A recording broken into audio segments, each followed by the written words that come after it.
Bismillahirrahmanirrahim.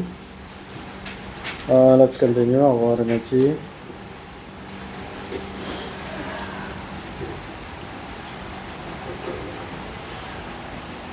Hadis berapa kemarin? Page 104.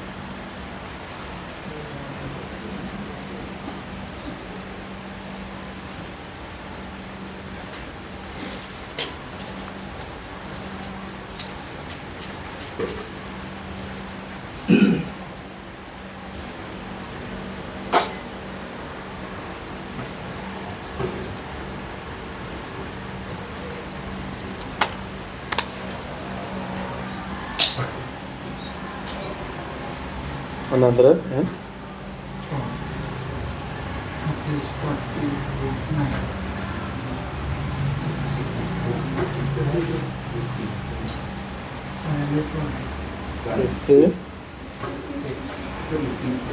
Yeah.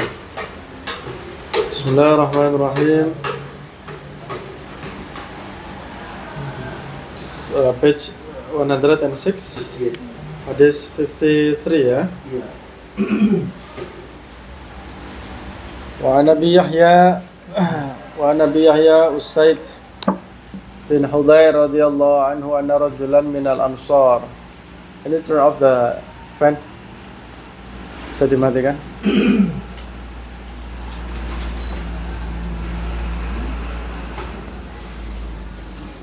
Wa Nabi Yahya Usaid bin Hudayr radhiyallahu anhu anna rajulan minal ansar qala ya Rasulullah ala tasta'miluni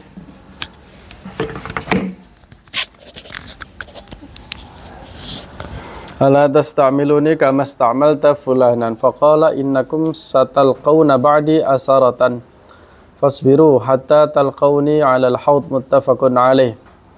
From Abu Yahya Usaid bin Hudayr radhiyallahu anhu, for verily there is a Sahaba Ansar, he said, O Rasulullah, O the Messenger of Allah, why don't you use us like you did for the fulan, for another person? And then Rasulullah said, for verily it will come after my time, my period, you will see asarah. Asarah, yesterday we already discussed. Asarah is bad attitude, bad character from the people who has a egocentric, who is stubborn. Yeah. And then Rasulullah said, it will come to you, that behavior. And if it does, just be patient. Just be patient until you meet me in the heaven or in the al-hawd or the lake atau telaga. Muttafaqun alaih. It means that if we as the Muslim face the challenges like a leader who is dictator and also the people who is very egocentric or arrogant, we must be patient. Yeah, because Rasulullah promised to us the reward. We will meet Rasulullah in his hawd, in his telaga. It means that big reward for the people who is patient. And then the next hadith, wa Nabi Ibrahim Abdullah bin Abi Awfa radhiyallahu anhuma anna Rasulullah sallallahu alaihi wasallam fi ba'di ayyamihi allati laqiya fiha al-adu intadhara hatta idha malat asy-syams qama fihim faqala ya ayuhan nas la tatamannaw liqa' al-adu was'alullaha al-'afiyah fa idza laqitumuhum fasbiru wa'lamu anna al-jannata tahta dhilalis suyuf. Thumma qala an-nabi sallallahu alaihi wasallam Allahu munzilul kitabi wa mujriyas sahab wa hazimil ahzab ahzimhum wansurna alaih, muttafaqun alaih, wabillahi at-taufiq. From Abu Ibrahim Abdullah bin Abi Aufa radhiyallahu anhu, for verily Rasulullah sallallahu alaihi wasallam said in his some of the battle days, hari-hari peperangannya, menunggu musuh, ya, he waited for the enemy until the sun sets, and then he stood up in the middle of Sahaba, and Rasulullah said, "O people, janganlah kamu mengharap bertemu musuh. Do not expect to meet your enemy. Ask to Allah for your safety. Maka apabila kamu bertemu mereka, maka bersabarlah. If you meet your enemy, be patient. Don't get emotional. And then you must know that the heaven is under the sword, or di bawah bayang-bayang pedang." There are some lessons from this hadith. The first, we do not expect to meet our enemy. It means that do not seek any battle, do not seek any fight, or even the revenge. You know revenge? Balas dendam, ya. It means that we as the Muslim must seek a peace. Harus cari yang damai. Jangan berharap gelut dan sebagainya. And then we must ask to Allah for our safety. Minta Allah keselamatan and also the health and wealth. And then if we meet someone who we dislike him, maybe our rival, our enemy, you must be patient. Don't get too emotional. Control yourself. Control your anger. And we must know that someone who is doing jihad, he will enter the paradise. Maksudnya, ketahuilah bahwa surga itu di bawah bayang-bayang pedang. Maksudnya, ganjaran bagi orang yang berjihad. Berjihad fi sabilillah at the time when there is a battle. But nowadays there is no jihad, there is no battle in the battle area, ya. We are living in the Darussalam, not Darul Islam. Indonesia is called by ulama as the Darussalam, not Darul Islam. Darussalam means negeri yang damai. There is no war, there is no battle, there is no separations, perpecah belahan, ya, separatisme. There is no. We are united under the umbrella of Pancasila. So that's why many ulama call this is not Darul Islam, bukan negara Islam, tapi negara damai, Darussalam. Paham tuh? Nah, it is like the term of why it is called by rukun Islam, not rukun Muslim. Kok dinamakan rukun Islam, bukan rukun Muslim? Itu Syekh Mutawalli As-Sarawi menjelaskan, kalau dinamakan rukun Muslim, itu kurang tepat, dan memang istilahnya Allah tidak menggunakan istilah rukun Muslim, karena tidak semua Muslim itu menjalankan kewajibannya. Kalau rukun Muslim itu kembali ke individunya, ke orangnya. Tapi kalau rukun Islam, ini sudah paten, yang menjadi tiang agama. Apa saja rukun Islam? The first, syahadat. Yeah, a witness that there is no God except Allah. And then Rasulullah is his messenger, his last messenger. Syahadatain, ya. Kemudian yang kedua apa? Salat. Yang ketiga, zakat. Yang keempat, puasa. Yang kelima, haji. Nah, di antara 5 rukun Islam ini, mana yang paling paten? Which one is the most superior? It is salat. Do you know why? Because salat contains the all remaining rukun Islam. How it can be like that? The verse, ulama explained. When someone is praying, of course, there is syahadat in salat. Ketika Anda tahiyat, ada syahadatnya apa enggak? Ya, baik tahiyat awal maupun tahiyat akhir. Masuk kan? Yang ketiga tadi apa? Syahadat, salat, puasa, ya. Bagaimana itu? Puasa kok masuk dalam sholat? Puasa itu artinya apa? Menahan. Sholat kan menahan. Boleh orang sah apa enggak sholat orang yang sholat sambil makan minum? Nggak boleh kan? Maka dia harus menahan selama prosesi sholat itu. Filosofinya sama. Sama dengan orang yang puasa, dia harus menahan. Menahan dari segala sesuatu yang membatalkan ibadah tersebut. Yang keempat, dalam sholat ada zakat. Zakat itu kan mengeluarkan sebagian harta yang memenuhi syarat. Ya, bagaimana itu sholat itu? Kalau kita logikakan begini, orang bekerja itu meluangkan waktu apa tidak? Meluangkan waktu kan?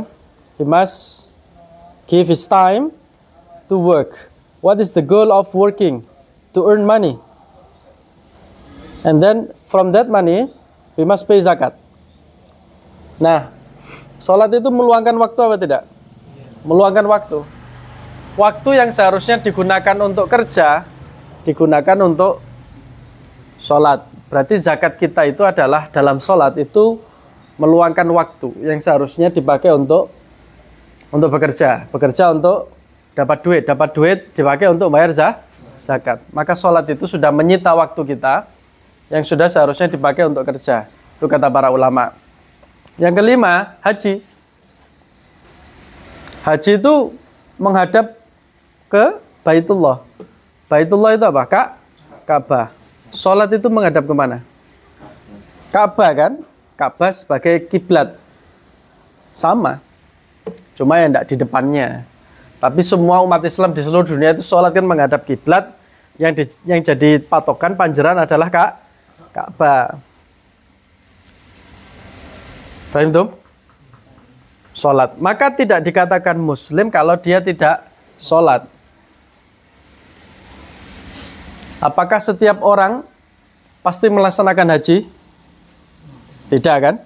Kalau dia tidak mampu. Apakah setiap orang pasti melaksanakan puasa? Tidak kan? Bagi orang yang hamil, orang yang menyusui, orang yang jompo tua, orang yang sakit, orang yang bekerja. Tapi kalau sholat sudah pasti. Apakah setiap orang zakat? Tidak kan? Belum tentu kan? Kalau dia tidak memenuhi syarat. Tapi setiap muslim itu harus melaksanakan sholat. Makanya terus kemudian dikatakan, Anda juga tahu, as-sholatu imadud. Sholat itu tiangnya agama. Bukan puasa, bukan zakat, bukan haji. Karena kalau tidak ada tiang itu tadi, penyangga, roboh sebuah bangunan. Paham tuh? Jadi yang, coba jawab, amal yang pertama kali dihisab apa di akhirat? Sholat. Wasiatnya Rasulullah ketika sebelum wafat atau ketika haji wada apa? Jaga sholat. Ya. Saking istimewanya Isra dan Mi'raj, Rasulullah dapat perintah apa langsung dari Allah? Sholat. Bahkan di dalam Al-Quran, inna sholata tanha anil fasya wal munkar. Itu indikator. Indikator orang kalau bisa mencegah dirinya dari kemungkaran, kekejian, berarti itu indikator kualitas sholatnya bagus. Kalau belum, masih bermaksiat, masih melakukan kekejian, ya berarti sholatnya memang belum betul-betul berkualitas. Sholatnya belum bisa menjadi pencegah dia. Nah itu ya. Nah itu rukun Islam. Bukan dinamakan rukun Muslim. Oke. Kemudian sudah selesai. Sekarang kita masuk kepada bab 4. Jujur dan benar, atau disebut dengan as-sidqu. As-sidqu. Ini kalau dalam konteks kenabian, as-sidqu, sidik itu adalah sifat wajib. Manusia diminta untuk meneladani dan meniru salah satu sifat mulia yang wajib dimiliki para nabi, yakni sidik. Sidik itu jujur dan benar. Jujur or honesty is something very rare in nowadays, ya. Many people avoid honesty. It means that he lies to save his career, for example, to save himself for any sanction or any danger or any punishment. So that's why he is lying. Ini sesuatu yang harus kita perhatikan, kejujuran. Kenapa? Karena yang pertama Allah Subhanahu wa taala berfirman, ya ayyuhalladzina amanu taqullaha wa kunu ma'as-shadiqin. At-Taubah. Oh believer, fear to Allah. Bertakwalah kepada Allah and be with righteous person. Righteous person. Jadi right itu benar, tapi kalau bertakwa atau jujur itu righteous. Gimana tulisannya? Dalam bahasa Inggris, Quran yang diinggriskan itu righteous.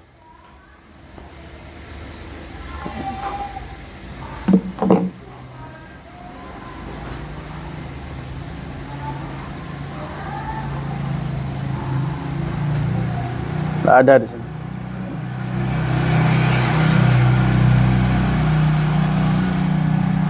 Biasanya kalau ini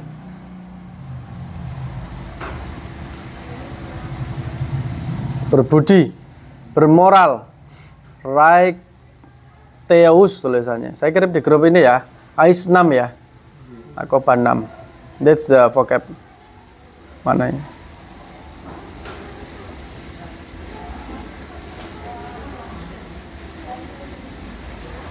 What is the group? Grupnya kok banyak sekali ini. Okay, you can see that. I will send.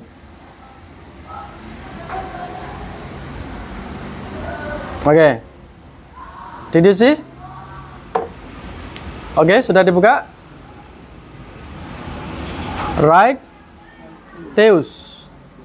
Kata sifat ya, berbudi atau budiman.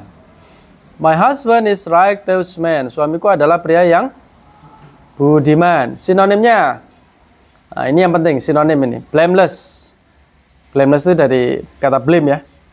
Ethical, dia beretika. Fair, good, honest. Nah, itu honest. Jujur tadi. Honorable, mulia. Just. Apa artinya just? Jujur, adil ya toh? Dari kata justice ya. Moral, pure, upright. Bisa juga dia sebagai kalau kata benda, orang yang berbudi. Tapi kalau kata benda nounnya ini kalau tidak salah ya, righteousness, ada ness-nya. Righteousness. Ternyata kata right itu, apa istilahnya, padanannya banyak sekali itu. Right wing, fraksi kanan atau sayap kanan. Right on, liberal. Apa istilah itu? Right way, segera. Right and left. Apa artinya? Right and left. Ini idiom ini. Di semua sisi. Dimanapun.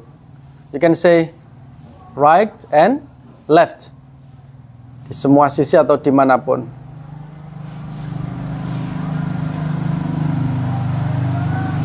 Ada lagi ini. Right thinking. Right thinking, berpikir rasional, dan seterusnya. Mengubah ukuran agar lebih optimal. Right size.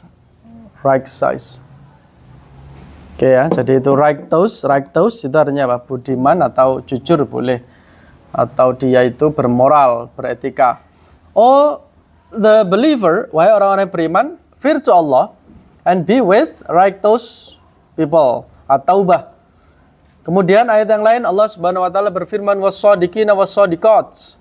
Laki-laki dan perempuan yang benar. Ya, nek jujur itu pasti benar dan sebaliknya. And then Allah Subhanahu wa taala berfirman, walau shadaqullaha lakana khairan lahum.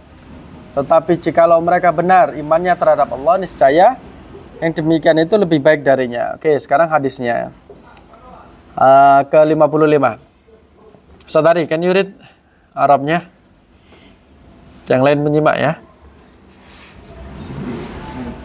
Bismillahirrahmanirrahim. Fal awalu an ibnu Mas'ud radhiyallahu anhu anin Nabi sallallahu alaihi wasallam qala inna inna sidqa. Itu kan ada tasydid Ustaz ya. Harokatnya di mana? Atas apa bawah? Di bawah. Nah, itu bacanya i, kasroh. Innas Sidqa yahdi ilal birri wa innal birra yahdi ilal jannah wa innar rajula la yasduku hatta yuktaba indallahi siddiqon wa innal kadhiba yahdi ilal fujuri wa innal fujura yahdi ilan nar wa innar rajula la yaqdibu hatta yuktaba indallahi kadzdzaba. Muttafaqun alaih. Okay, the first from Abi Mas'ud radhiyallahu anhu from Rasulullah sallallahu alaihi wasallam, he said, "For verily the truth shows us to the kindness, and the kindness shows us atau will lead us to the heaven.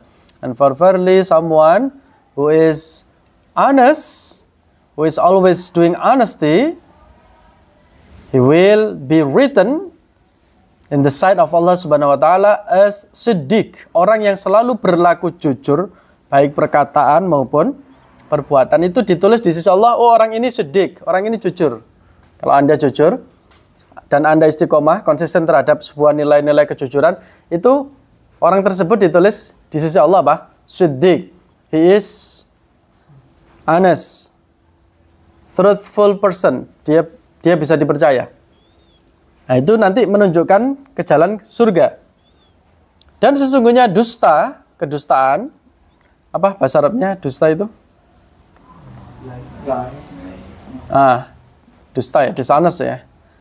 Bohong itu. Selain itu apa? Ada lagi enggak? Dusta. Lie, atau gini, falsehood. Apa? Falsehood. For verily the falsehood atau lie will lead him to the hell, to the Jahannam, and he is written in the sight of Allah as kadzab. You know kadzab? Pembohong. Oh, orang ini selalu dikit-dikit bohong, dikit-dikit dusta, dikit-dikit menipu. Itu ditulis di sisi Allah, orang ini distempel pendusta. Dulu ada orang zamannya Rasulullah yang ngaku-ngaku nabi ya, namanya Musailamah, gelarnya itu apa? Kadzab. Kadzab itu pembohong, karena dia suka bohong, ngaku-ngaku nabi, yang pertama, yang kedua, ngaku-ngaku mendapatkan wahyu. Musailamah al-Kadzab itu kenapa kok sampai dia berbohong? Karena motifnya sebenarnya pengaruh. Dia tidak ingin kehilangan pengaruh di masyarakatnya. Karena masyarakat berbondong-bondong mempercayai Muhammad sebagai nabi. Dia tidak mau kehilangan pengaruh, tidak mau kehilangan massa.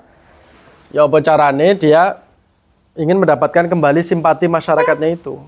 Masalah itu sebenarnya.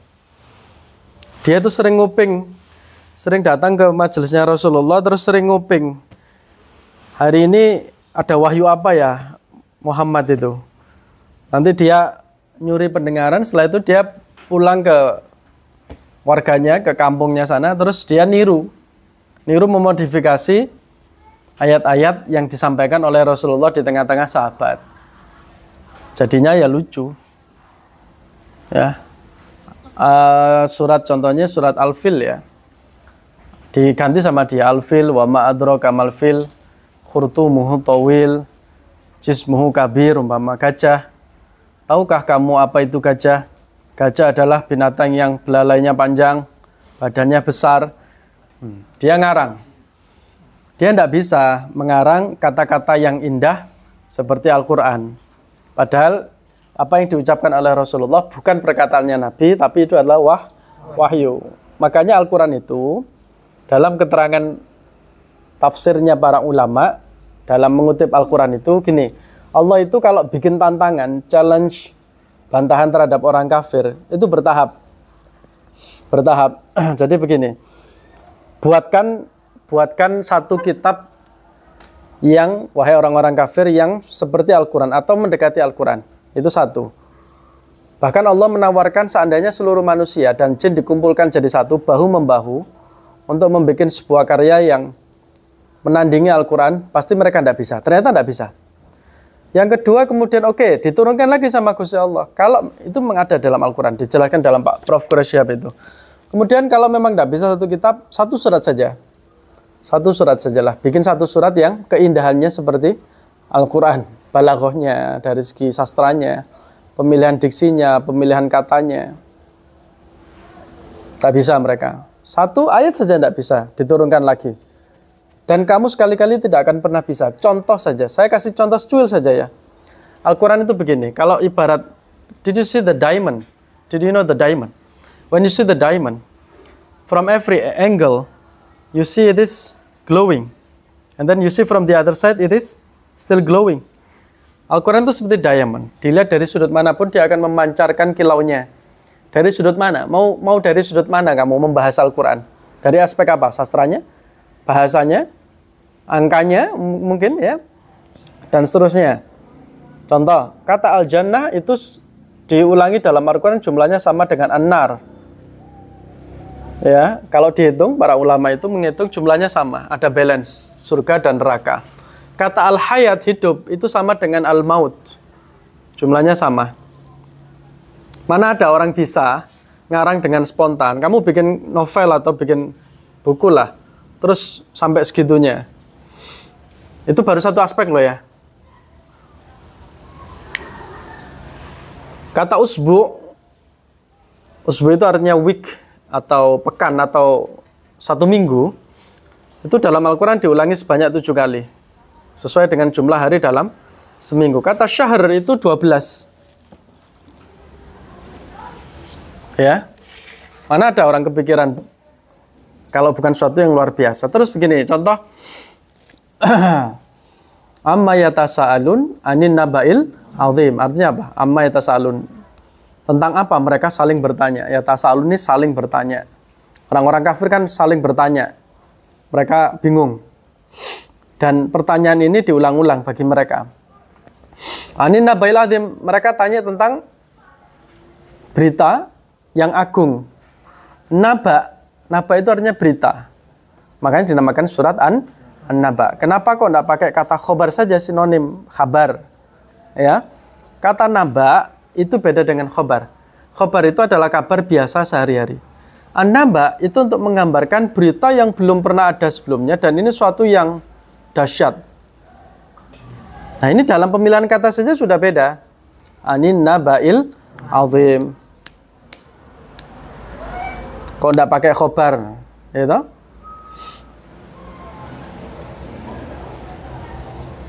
Seperti surat Al-Isra umpama. Subhana, kenapa kok diawali subhana? Orang itu kalau kagum terhadap sesuatu yang ajaib, takjub, ajib, indah, spektakuler, itu kan kita disuruh mengucapkan subhanallah. Berarti Isra Mi'raj itu peristiwa yang agung, maka diawali dengan subhanalladzi asra dan seterusnya. Itu saja sudah. Kenapa kok ihdinas siratal mustaqim? Tunjukkan kami, kok enggak saya? Ihdini, kok enggak individu ya? Kok enggak kok kolektif? Ihdinas siratal. Karena untuk menuju jalan yang lurus kita enggak bisa jalan sendirian. Kita harus bersama jamaah. Iso sampean belajar dewe terus disimpulkan dewe mempelajari otodidak menyimpulkan hukum agama enggak bisa. Kita butuh guru, kita butuh para ulama, butuh kiai, butuh mursyid, butuh para aulia, butuh para nabi. Makanya di situ ihdinas siratal mustaqim. Kenapa kok as-sirat? As-sirat itu kan sebuah jembatan atau jalan yang lebar. Kok enggak pakai kata asyari atau torik? Torik itu kan jalan, syari itu karena ya memang sangat luas sekali, gitu loh. Ihdinas siratal mustaqim dan seterusnya. Itu baru beberapa ayat ya. Jadi kalau mempelajari baca tafsir itu luar biasa. Nah itu tadi, mana tadi? Artinya apa? Artinya kalau kita itu terbiasa dan membiasakan kejujuran, kita distempel sama Gusti Allah, oh si fulan ini adalah orang yang jujur. He is honest person. He is true person. But if we accustomed to tell lie, we always speak false, something untrue, Allah also will write us as the liar. Allah akan menulis kita, mengecap kita sebagai orang yang pembohong. Dia ini pendusta seperti Musailamah al-Kadzdzab. Oke. Satu lagi. As-sani an Abi Muhammad Al-Hasan bin Ali bin Abi Thalib radhiyallahu anhu maqala hafidtu, saya menghafal. I do memorize min Rasulillah sallallahu alaihi wasallam. Da' ma yaribuka ila ma la yaribuk. Tinggalkan sesuatu yang bikin kamu ragu menuju sesuatu yang tidak meragukan. Leave what is hesitate for you to something is sure. Artinya kita jangan terpaku pada sesuatu yang bikin kita ragu-ragu, nanti tidak move on ya. Pilih saja yang pasti. Fa inna sidqa tuma'nina. Kenapa? Karena kejujuran itu, karena kebenaran itu mendatangkan ketenangan. Anda ragu-ragu, ini halal apa haram di luar negeri ya makan. Yang namanya ragu-ragu ya ditinggal. Tapi kalau kamu makan apa? Telur, makan ikan ya. Itu sudah pasti halal. Itu kan kepastian ya. Kepastian akan mendatangkan ketenangan. Dan dusta itu adalah sebuah keraguan, kata Kanjeng Nabi, wal kadzibu ribatun. Saya ulangi, dusta itu keraguan. Coba, orang yang berdusta, berbohong secara psikologis dia was-was apa tidak? Was-was kan, penuh keraguan kan. Takut ketahuan, takut ada yang tahu, takut ada yang memberitahu, takut konangan umpama PNS ya, takut konangan KPK, takut penyidik, BPK, Badan Pemeriksa Keuangan, atau hal-hal yang kecil lah, Anda bohong terhadap teman Anda, anggota keluarga, itu kan pasti ragu-ragu. Piye nek konangan, piye nek ketahuan. Nah, itulah. Itu keraguan-raguan itu kita tinggalkan. Jangan dibiasakan untuk berbohong, untuk mengakali sesuatu yang jelas-jelas salah. Dimasuk akalkan kayak apapun juga tidak akan masuk akal, karena itu bertentangan dengan hati nurani. Paham?